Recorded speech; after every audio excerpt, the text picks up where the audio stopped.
ये सारी बधाई और शुभकामनाएं।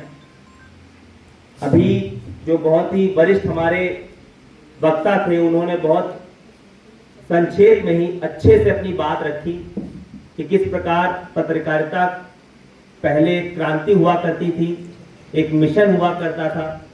हम सभी ने पढ़ा भी है कि चाहे वो देश की आज़ादी की लड़ाई हो या उसके बाद भी जितने हमारे समाज में सुधार हुए हों, रिफॉर्म्स हुए हों, उन सब की नींव यदि देखी जाए तो वो कहीं ना कहीं पत्रकारों ने ही रखी है। चाहे वो प्रिंट हो, चाहे वो मौखिक बोल के हो, समाज के माध्यम से जो आज तक हम लोगों को प्रेरणा देती है, प्रेरित करती है।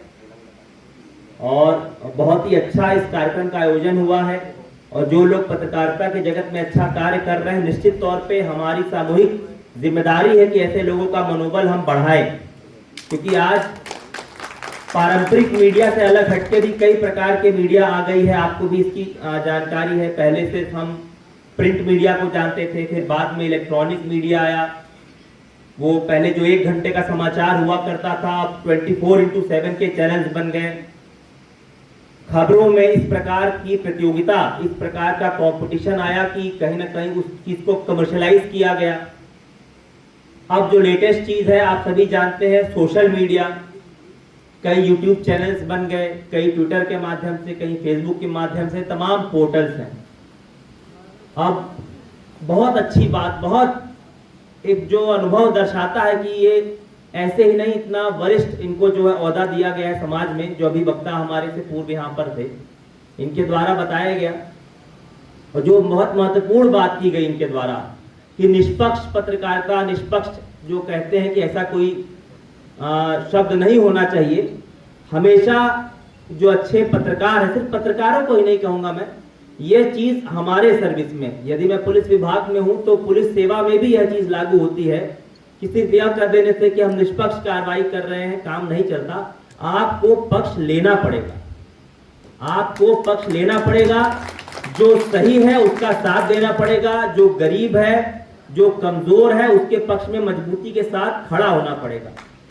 यदि हमने वो रवैया अपनाया कहीं ना कहीं कानून की आड़ में या सो कॉल्ड निष्पक्षता की आड़ में कि भाई ये हम निष्पक्ष रहेंगे, तो आप सभी जान रहे हैं समाज में विभिन्न प्रकार के डिफरेंशिएशंस हैं, फर्क है, ऊंच नीच का फर्क है, मजबूत कमजोर का फर्क है, अमीर गरीब का फर्क है।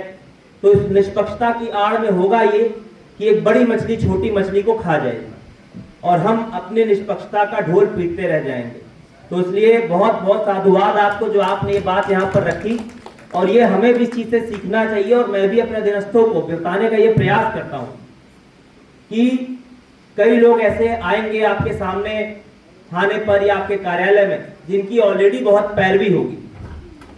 उनके लिए तो समाज और सिस्टम और सभी स्तंभ खड़े हैं, बट हमने जब ये सेवा हासिल की है, पढ़ लिख कर, अपने मेहनत से, अपने माता पिता से जो हमें संस्कार मिले हैं, वो हमें इस तरफ प्रेरित करते हैं कि जिसकी कोई पैरवी नहीं है, जो कमजोर है, निचले तबके से खड़ा है अकेले, हमें उसकी पैरवी बननी चाहिए। मैं प्रयास भी करता हूं। कई बार इस तरह के मामले जब मेरे पास आते हैं तो मैं थानों पर फोन करता हूं कि इस मामले में जो है कार्रवाई करके मुझे शाम तक बताइए। और कुछ समय बाद जब थाने सर मुझे फीडबैक मिलता है कि सर वो जो आपके जानने वाले थे उनको मैंने बुलाया, सुना और उनका इतना सा पोर्शन जो काम था वो जेन्युइन था, वो सर करा दिया। मैं कभी भी थाने वाले को करेक्ट नहीं करता हूं कि वो मेरे जानने वाला नहीं था। उसे लगता है, मेरी पैरवी से उसको लगता है कई बार नीचे अधीनस्थों को कि लग रहा है सर का कोई रेफरेंस से आया है या कोई जानने वाला आया है, तो इसलिए उसको ज्यादा वो ध्यान देते हैं और वो काम को प्राथमिकता पे लाते हैं। और मेरी मंशा है वो पूरी हो जाती। मुझे कभी एसएचओ को मैंने पलट के ये नहीं बताया कि नहीं वो कोई मेरे जानने वाले नहीं थे। मुझे लगता है कि चलो मैं ही उसकी पैरवी बना और मेरी पैरवी से ही उसका जो जेन्युइन काम है वो हो गया। यही कार्य आचरण जो आपने बताया कि हमें पक्ष लेना पड़ेगा। बस एक मेरा अनुरोध रहेगा जो हमेशा, क्योंकि आप समझते हैं हम भी पुलिस प्रशासन में हैं, सुबह शाम आप लोगों से हमारा समन्वय रहता है, तालमेल रहता है, हमें आपकी जरूरत है, आपको हमारी जरूरत है। विशेषकर जो नए युवा पीढ़ी के लोग इस तरफ आ रहे हैं। तो ऐसे में सीनियर्स का बहुत बड़ा दायित्व है कि ऐसे लोगों की हैंड होल्डिंग करें, उन्हें ये सारे मूल्य जो पत्रकारिता के हैं, आप लोग उस पूरे कई दशकों से आपने सीखा है, आपने वो अच्छी पत्रकारिता की है, तो जो हमारी युवा पीढ़ी है उनको आप गाइड करें इस संबंध में।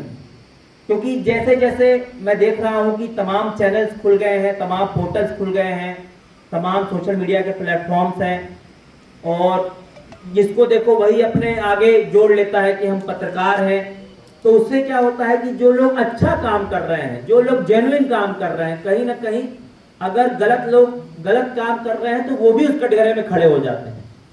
तो ये भी हम सबकी एक सामूहिक जिम्मेवारी है। हालांकि मैं उसके लिए कोई अधिकृत नहीं हूं कि मैं किसी को इस संबंध में कोई गाइडलाइन दूं, लेकिन जो मैंने अनुभव किया है इस पार्ट से बैठकर वो मैं बता रहा हूं कि अगर कोई हमारा स्वार्थ नहीं है, अगर हमारी कोई बदनीयति नहीं है खबर के पीछे, तो आप विश्वास करिए नीचे से लेकर ऊपर तक सभी लोग उसकी सराहना करते हैं। और मैं तो कई बार धन्यवाद देता हूं कि आपकी वजह से मुझे ये फीडबैक मिल गया, वरना सोचिए कि अगर नीचे मेरे रहते कि ये गलत हो जाता तो मुझे कितना खराब लगता। तो मैं तो बहुत शुक्रगुजार हूं, और बहुत फीडबैक चैनल्स मैंने मजबूत रखे हैं सिर्फ मीडिया के बंधुओं के नाते कि मेरे पास खबर आ जाती है।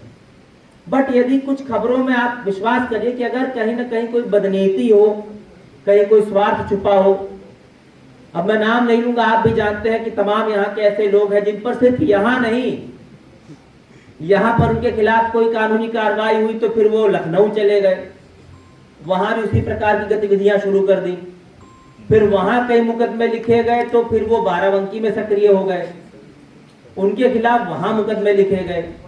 और अभी मुझे 15-20 दिन पहले बस्ती पुलिस की तरफ से जानकारी मिली कि वहां भी उनके खिलाफ मुकदमे लिखे गए। और इतने मुकदमों के बावजूद भी, उसमें से एक का तो हिस्ट्री शीट भी है, गैंगस्टर भी है, लेकिन अभी भी तमगा उसको पत्रकार के दे दिया जाता है। और कुछ संगठन इस प्रकार के भी है जो लखनऊ से उनकी सिफारिश में फोन करते हैं। तो ये हम सब का सामूहिक एक जिम्मेदारी है कि हमें ऐसे लोगों से अलग करना है अपने आप को।